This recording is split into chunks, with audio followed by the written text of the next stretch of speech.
कहानी का नाम लोमड़ी और अंगूर। एक समय की बात है, एक घने जंगल में एक चालाक लोमड़ी रहती थी। वह हर दिन जंगल में इधर उधर घूमती और अपने भोजन की तलाश करती। एक दिन वह बहुत भूखी थी और काफी समय से कुछ खा नहीं पाई थी। वह थकी हुई थी और कुछ खाने की सख्त जरूरत महसूस कर रही थी।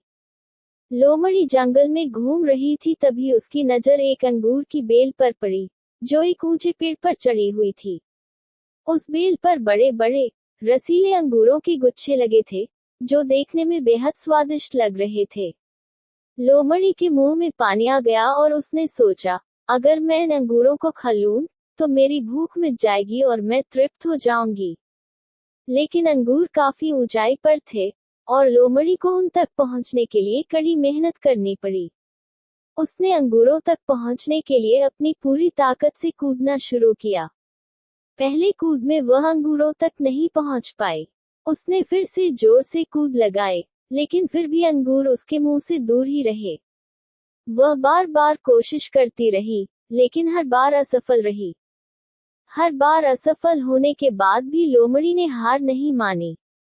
उसने खुद से कहा, मैं जरूर इन अंगूरों तक पहुंचूंगी, मुझे बस थोड़ा और जोर से कूदना होगा। लेकिन हर प्रयास के बाद भी अंगूर उसकी पहुंच से दूर ही रहे। अंत में जब लोमड़ी की सारी ताकत खत्म हो गई और वह थक गई, तो उसने हार मान ली। थकी हुई लोमड़ी ने अंत में अंगूरों की तरफ देखा और खुद से कहा, यह अंगूर वैसे भी खट्टे हैं, इन्हें खाकर भी क्या फायदा। ये कहकर वह वहां से चली गई। इस कहानी से यह सीख मिलती है कि जब हम किसी चीज को पाने में असफल होते हैं, तो हम अक्सर उसे यह कहकर तुच्छ मान लेते हैं कि वह हमारे लायक नहीं थी। लेकिन सच्चाई यह है कि हमें अपनी असफलताओं को स्वीकार करना चाहिए और खुद से ईमानदार रहना चाहिए।